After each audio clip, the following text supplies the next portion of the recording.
yang Brofil sangat respect sekali bagaimana mereka walaupun tinggal di negara Indonesia ini, ternyata etnis India ini bercakap dalam bahasa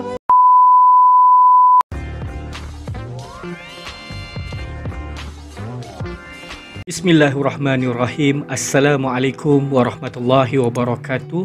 Salam persaudaraan, salam Nusantara, salam perjuangan dan salam seagama seakidah kepada semua sahabat-sahabat Brofir yang berada di Malaysia, yang berada di Indonesia, yang berada di Singapura, Thailand, Brunei dan semoga dalam keadaan yang baik. So pada hari ini sebenarnya Brofir ingin tahu berkenaan dengan satu tempat yang katanya di situ ada wujudnya kampung madras dan di situ dikatakan Little India Indonesia. Jadi Brofir rasa macam nak tahu.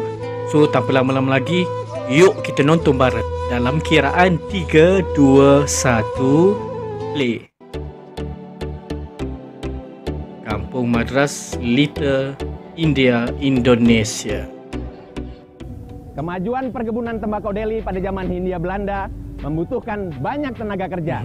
Saat itu menjadi momentum bagi masyarakat India bekerja di kota Medan di sektor perkebunan. Mereka meminta syarat dibangunkan perkampungan. Wah. Dulu kawasan ini namanya Kampung Keling. Kemudian dalam perkembangannya disebut sebagai Kampung Madras. Kini untuk mengenalkan sektor wisata disebutlah Little India. Oh, so maknanya dulu semasa penjajahan Belanda katanya, kalau mengikut pada cerita tadi, so kalau dulu dikata kampung ni adalah Kampung Keling, namun diubah kepada Kampung Madras. Mungkin ada maksud ataupun mungkin ada tujuan mengapa ditukar daripada Kampung Keling kepada Kampung Madras. Yuk kita sambung.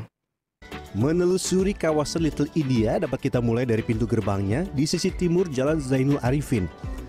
Sebuah gapura selamat datang berornamen India menyambut pengunjung. Kebetulan lalu lintas Jalan Zainul Arifin dibuat satu arah menuju ke sisi barat. Di sebelah kanan gerbang Little India di Jalan Toko Umar berdiri megah kuil Sri Mariamman. Kuil Sri Mariamman cagar budaya yang jadi ikon kota. Wow, kalau Prof tengok kuil Sri Mariamman ni berdiri sejak tahun 1884. So maknanya Kampung Madras ni sangat lama. Mungkin kewujudan Kampung Madras ini sewaktu penjajahan Belanda lagi tolong betulkan ya sahabat kalau Prof silap. Kota Medan ini didirikan pada 1884. Masyarakat keturunan India sekitar kuil maupun dari berbagai daerah di kota Medan dan sekitarnya datang beribadah, terutama saat perayaan hari besar keagamaan. Kuil Sri Mariamman awalnya didirikan untuk tempat beribadah bagi masyarakat asal India yang bekerja di sejumlah perusahaan perkebunan pada zaman kolonial Belanda. Sejarah yang saya tahu dari orang tua saya, ya kan? Orang serius lah. Wah, kalau tengok rupanya sangat orang India, tapi kenapa suaranya kok bercakap bahasa Indonesia? tua kami, leluhur kami datangnya dari India Selatan. Macam saya ini dari Tanjauр, ya, India Selatan, ya. Datang kemari waktu zaman Deli Maskapai. Itu Belanda, ya. Yang membawa ya orang-orang Tamil dari sana untuk kontrak kerja di sini. Wah, cakapnya fasih sekali. Masyarakat India yang datang ke Medan juga banyak yang beragama Islam. Sehingga di kawasan Little India ada Masjid Gaudia di Jalan Zainul Arifin dan Masjid Jamik di Jalan Taruma. Oh, maknanya ya selain daripada yang beragama Hindu, ada juga yang beragama Islam dan ada 2 masjid katanya dibina di sana.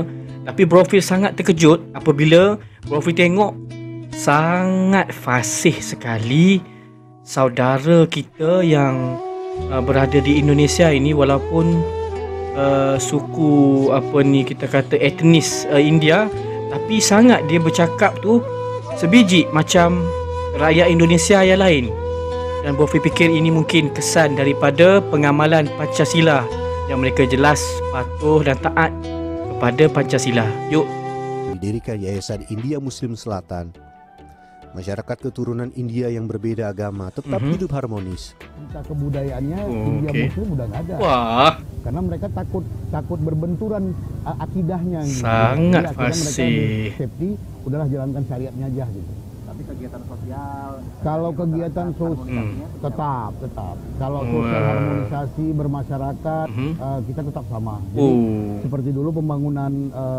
So maknanya kalau dekat Kampung Madras ni, walaupun dia berlainan agama, maknanya India Buddha dan India Islam, tapi ternyata mereka sangat rukun dan mereka sangat harmonis.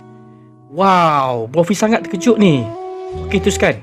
Little India, kita dari masyarakat Muslim juga ikut support. Kemudian Wish, Masya Allah. Dulu perkampungan masyarakat India disebut Kampung Keling. Okey. Nama Keling konon diucapkan karena masyarakat India tinggal di Jalan Kalingga. Namun Okey, patutlah. So mungkin pada waktu itu nama kampung ni Kampung Keling, yang dahulu dia kata tu dahulu Little India disebut sebagai Kampung Keling mungkin sebab etnis India. Okey, yuk. kata Keling dinilai stigma ejekan untuk warga India Tamil yang berkulit hitam. Tokoh masyarakat keturunan India dan Gubernur Sumatera Utara pada jadi bisalah bertukarnya nama kampung Madras kepada Kampung Keling itu kerana katanya stigma ejekan kampung. Okey, baik Prof baru tahu Kampung Madras bertukar nama kepada kampung daripada Kampung Keling itu kerana ejekan. Okey, yuk. 90-an mengganti nama jadi Kampung Madras. Okey. Ternyata nama ini pun dinilai kurang pas sehingga pada 27 Oktober 2018 diganti menjadi Little India. Masjid Gaudia. Ini teman-teman kita yang Muslim, yang orang India, mereka beribadahnya di sana. Kalau kita belok sedikit ke Hayamuruk, ada gereja sana. Gereja Hayamuruk itu khusus orang-orang India yang Kristen. Artinya orang-orang India yang ada di Kota Medan ini sudah hidup sejak lama berkolaborasi. Sangat. Sudah hidup tanpa intoleran mereka. Itulah pasal. Sangat mereka. Di kawasan Little India Medan kita dapat dengan mudah menemukan rumah makan, kedai atau warung yang menjual aneka kuliner khas India. Mulai dari sisi kanan Jalan Zainul Arifin, Jalan Cikditiro hingga ke Jalan Taruma, termasuk Jalan Pagayuyung. Sejumlah rumah makan menjajakan kuliner khas India Selatan, kampung halaman Shahrukh Khan. Didominasi dengan cita rasa pedas, aneka menu siap memanjakan lidah. Kita tahu memang kalau masakan yang memang kuliner khas India biasanya kari dan ada yang pedas. Tapi yang pastinya original tu. So kalau makan kari dal ni confirm sedap makan dengan roti canai ni. Tabak, kari, nasi biryani, katlet, fadai, wah, bestnya. Tak lengkap rasanya berkeliling Little India tanpa menikmati kuliner. Saat ini ada martabak dan nasi biryani. Martabak, nasi biryani. Wah, apa selera nampak Bapak. Rempahnya khas India dengan 10 lebih rempah-rempah. 10 rempah mungkin import daripada negara asal India ni. Mungkin aja. Aneka kuliner khas India ternyata tidak hanya diburu warga keturunan India dan warga lokal. Banyak wisatawan asal luar negeri yang singgah ke Medan, selalu singgah untuk menyantap hidangan khas India. Ya, makanan tosai, masala tosai dengan ada sedikit kuah yang lebih tebal itu dengan kentang dengan sayuran. Iya, betul. Memang 2 kali lipat. Wisatawan asal Belgia pun boleh bercakap dalam bahasa Indonesia. Masya Allah. Profi fikir etnis India, etnis Tionghoa saja yang mampu bercakap dalam bahasa Indonesia. Tapi ternyata wisatawan ini juga boleh bercakap, ngomong dalam bahasa Indonesia. Mungkin aja kerana wisata ini kerap berkunjung ke negara Indonesia. Tapi Profi pasti inilah ada satu tarikan yang mengapa wisatawan itu ingin untuk belajar bahasa Indonesia. Lipat harganya tapi 4 kali lebih enak, jadi enggak rugi ya. Okey. Selain kuliner di kawasan Little India juga ditemukan sejumlah toko penjual pakaian khas India. Pada saat ada pagelaran festival, pedagang pakaian India dari berbagai tempat di Kota Medan menjajakan dagangannya di stand yang ada. Toko pakaian pun ada. Kalau makanan apa? Ya, kalau di sini kalau makanan India martabak, rebus, tose gitu-gitulah bang. Sangat. Ya biasanya di sini yang ada bang, di tempat lain sih kurang. Meski disebut sebagai Little India, sejatinya tinggal sekitar 300 kepala keluarga bermukim di kawasan Little India. Oh, ada 300 kepala keluarga yang bermukim di Little India. 30 kepala keluarga bagi Bro Fir mungkin tak ramai, tapi sebenarnya mungkin juga inilah titik tolak. Tapi yang Bro Fir sangat respect sekali bagaimana mereka walaupun tinggal di negara Indonesia ini, ternyata etnis India ini bercakap dalam bahasa negaranya, bahasa Indonesia. Sebagian besar tinggal di permukiman yang berada di belakang pertokoan. Mereka hidup di kawasan padat penduduk, khususnya di Kampung Sejahtera Kelurahan Petisa Hulu, Kecamatan Perisa. Sisanya tinggal di Kelurahan Madras Hulu, Kecamatan Polonia. Antropolog Universitas Sumatera Utara Fikarwin Zuzka menilai Little India lahir karena faktor segregasi. Karena semua kelompok etnis punya posisi tawar yang kuat. Namun perkembangan kota juga membuat hanya orang yang kuat ekonominya yang dapat bertahan. Betul. Nah, kita berharap itu kan menjadi cagar ya, menjadi cagar budaya. Nah, itu jangan diganggu lah. Biar kayak manapun itu menyimpan apa ya, nilai-nilai sejarah, ilmu pengetahuan, sejarah, betul, ya kan? kebudayaan, betul.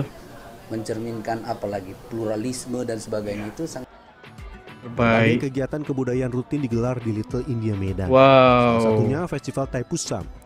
Masyarakat keturunan India dari kota Medan dan sekitarnya berkumpul sejak pagi hingga malam meramaikan rangkaian acara.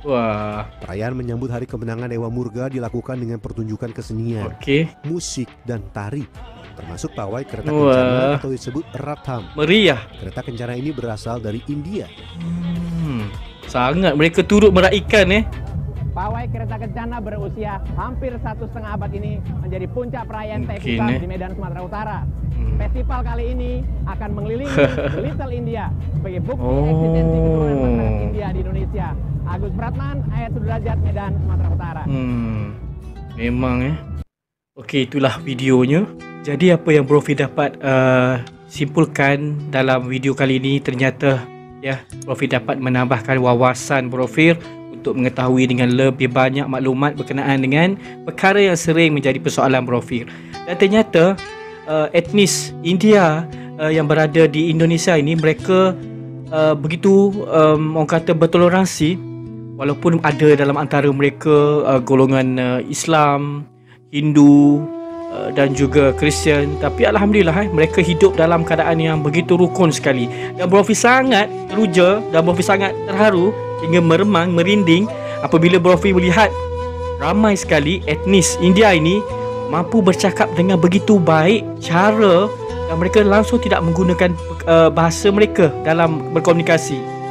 Ya, kita tahu ini antara keunikan yang ada di negara Indonesia, dan kita tahu bahawa Pancasila yang ada di Indonesia itu merupakan salah satu kunci kepada keharmonian yang ada di dalam negara Indonesia. Terima kasih kepada saudara semua yang sudi hadir mendukung channel Bro Fir pada kali ini. InsyaAllah kita bertemu lagi di video akan datang. Assalamualaikum warahmatullahi wabarakatuh.